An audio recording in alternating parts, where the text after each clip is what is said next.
মিনাশ শাইতানির রাজিম। বিসমিল্লাহির রহমানির রহিম। সম্মানিত দর্শক শ্রোতা, আশা করি মহান আল্লাহ সুবহানাহু ওয়া তাআলার অশেষ রহমতে আপনারা প্রত্যেকে ভালো আছেন। আলহামদুলিল্লাহ, আমিও ভালো আছি। আপনারা কাছে কিংবা দূরে, দেশে কিংবা প্রবাসে যে এই মুহূর্তে আমাদের ভিডিওটি দেখছেন, আপনাদের সবাইকে জানাই সালাম। আসসালামু আলাইকুম ওয়া রাহমাতুল্লাহ। ইতিমধ্যেই আপনারা অবগত হয়েছেন যে আমরা সম্পূর্ণ বিনামূল্যে অনলাইনের মাধ্যমে একটি সম্পূর্ণ রুকাইয়া তথা মুদাব্বিরি কোর্স চালু করেছি, যার ইতিমধ্যেই দুইটা ক্লাস হয়ে গিয়েছে এবং আমরা আলোচনা করছিলাম রুহানি শক্তি নিয়ে।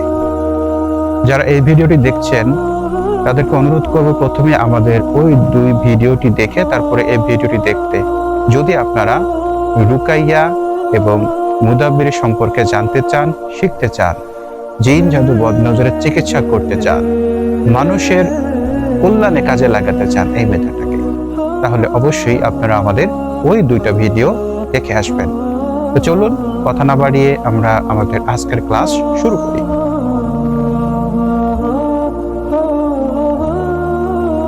রুকাইয়া ক্লাস অধ্যায় 3। গত দুই ক্লাসে আমরা আলোচনা করেছি কিভাবে, কি করলে, কোন আমল করলে রুহানি শক্তি বৃদ্ধি পায়। আজকে আমরা তার ধারাবাহিকতায় তৃতীয় ক্লাস করছি এবং আজকে আপনাদেরকে একটি সূরার যাকাত সম্পর্কে বলবো। যাকাত বলতে হচ্ছে আল্লাহ সুবহানাহু ওয়া তাআলার জিকির বা ওই সূরার আমেল হওয়া। আমরা সাধারণত ধন সম্পত্তি বৃদ্ধি হলে যে যাকাত দিয়ে থাকি, এই যাকাত সেই যাকাত নয়। এটাকে মুদাব্বিরি পরিভাষায় বলা হয় যাকাত, অর্থাৎ বিভিন্ন সূরার বিভিন্ন আয়াতের বিভিন্ন দোয়ার যাকাত দেওয়া হয়। নির্দিষ্ট পরিমাণ সংখ্যক ওই আয়াত কিংবা সূরা বা দোয়াকে পাঠ করাকেই, নির্দিষ্ট নিয়মে পাঠ করাকেই মূলত যাকাত বোঝানো হয়। এই যাকাত আপনি আদায় করলে ওই আয়াতের কিংবা দোয়ার যে পূর্ণাঙ্গ ফজিলত সেটা আপনি সম্পূর্ণ পাবেন। ওই আয়াতের কিংবা দোয়া বা ওই যে দোয়ার বা আয়াতে বা সূরার যে আপনি আমেল হবেন, সেই সূরা বা আয়াতের যে মুয়াক্কেল হযরতগণ রয়েছে তারা আপনার সাথে সম্পূর্ণ কানেক্ট হয়ে যাবে, তারা আপনাকে সর্বদা সর্বক্ষেত্রে সহযোগিতা করবে। তো আজকে আমরা মূলত আলোচনা করব সূরা ফাতিহার যাকাত সম্পর্কে বা সূরা ফাতিহার আমেল হওয়া সম্পর্কে। কোরআনের মধ্যে 7টি আয়াতের কথা সবথেকে গুরুত্ব দেওয়া হয়েছে সূরা ফাতিহা।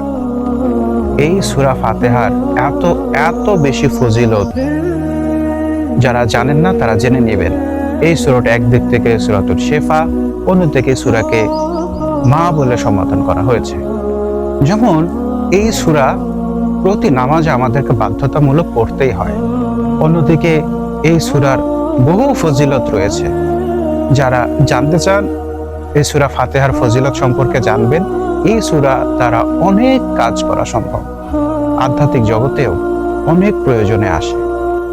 তো আমরা অনেক সময় অনেকে মনে করি যে এই সূরা একবার পাঠ করে দম করলে বা ফু দিলে কাজ হয় না কেন। আসলে দেখুন, প্রত্যেকটা জিনিসের একটি নির্ধারিত সময় বা নির্ধারিত নিয়ম কানুন থাকে।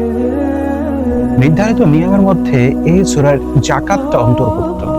যদি আপনি এই সূরার যাকাত আদায় করেন বা সূরা ফাতিহার আমেল হয়ে যান যথাযথ নিয়ম অনুসরণ করে, তাহলে আপনি এই সূরা দ্বারা যখনই আপনি বিভিন্ন কাজ করতে যাবেন, আপনি ফলাফলটা অনেক অনেক বেশি পাবেন। তো চলুন সূরা ফাতিহার কিভাবে আমেল হওয়া যায় তথা যাকাত দিতে হয় সে সম্পর্কে আমরা বিস্তারিত জেনে নিই। ঈশার নামাজের পর সুবহে সাদিকের আগ পর্যন্ত সময়ের মধ্যে আপনি ওযু করবেন। সম্ভব হলে 2-4 রাকাত সালাতুল হাজত নামাজ পড়ে নেবেন, যে আপনি সূরা ফাতিহার যাকাত দিচ্ছেন বা আমেল হওয়ার জন্য আপনি আমল করছেন, এরকম একটি নিয়ত করবেন। তারপরে আপনি পশ্চিম দিকে ফিরে সম্পূর্ণ সাদা কাপড় পরিধান করে, সেটা পাঞ্জাবি হতে পারে, জুব্বা হতে পারে, সম্পূর্ণ সাদা পোশাক, পায়জামা, পাঞ্জাবি বা এই জাতীয় কাপড়, টুপি, সাদা পোশাক পরিধান করে আপনি আমল শুরু করবেন। কারণ সাদা আল্লাহ সুবহানাহু ওয়া তাআলার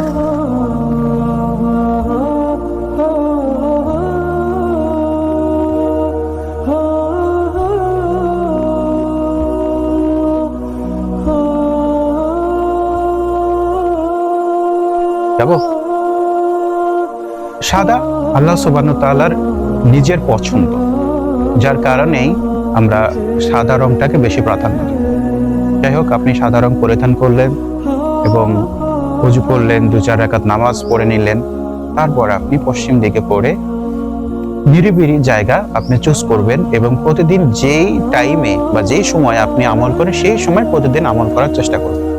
তাহলে আমলের ফজিলতটা আপনি বেশি পাবেন। ধরুন আপনি রাত 10টার সময় আমল করতে বসছেন, আপনার আশেপাশে কেউ নেই, নিরিবিলি একটা জায়গাতে আপনি আমল শুরু করবেন। আপনি আমল শুরু করছেন, প্রথমেই আপনার শরীর ভালোভাবে বন্ধ করবেন, আপনার রুম বন্ধ করবেন, হেসার দেবেন। যা শরীর বন্ধ করাকে হেসার বলা হয়। আপনি আপনার শরীর রুম হেসার করবেন ভালোভাবে, আর অত্যন্ত সাহসিকতার সাথে আপনারা আমল করবেন। কারণ আপনি এই জগতে কাজ করতে এসে যদি আপনি নিজে ভয় পেয়ে যান, তাহলে কিন্তু আপনি এই কাজে সাকসেস হতে পারবেন। যাই হোক, আপনি আমল শুরু করেন। প্রথমেই 100 বার যে কোনো ইস্তেগফার পড়বেন। আপনি এটাও পড়তে পারেন, আস্তাগফিরুল্লাহ আস্তাগফিরুল্লাহ আস্তাগফিরুল্লাহ। এই ইস্তেগফারটা আপনি 100 বার পড়বেন। তারপর যে কোনো দুরুদ আপনি 100 বার পড়বেন।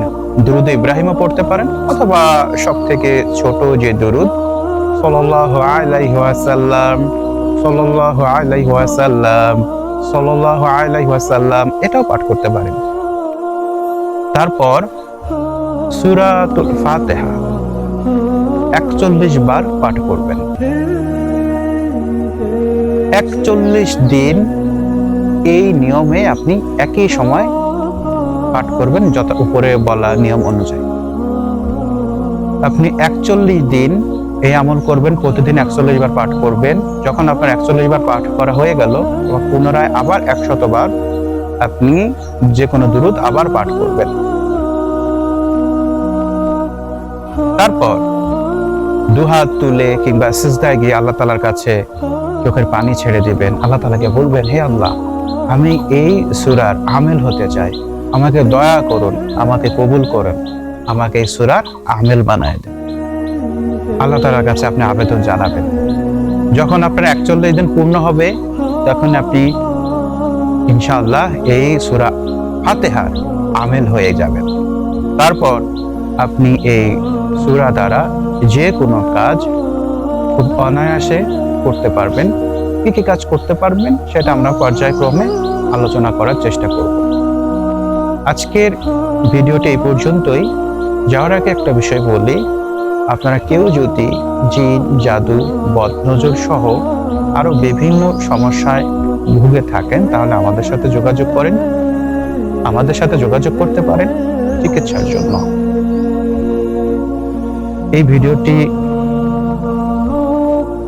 ভিডিওটি অন্যের সাথে শেয়ার করতে পারেন। আপনার মূল্যবান মতামত কমেন্টের মাধ্যমে জানাতে পারেন। ভিডিওটি ভালো লাগলে লাইক করতে পারেন। সকলে ভালো থাকুন, সুস্থ থাকুন, যে যেখানেই থাকুন নিরাপদে থাকুন। এতক্ষণ আপনাদের সাথে ছিলাম আমি কোরআনী চিকিৎসক রাকি ও মুদাব্বির মোহাম্মদ শাহিন আলম। আসসালামু আলাইকুম ওয়া রাহমাতুল্লাহ।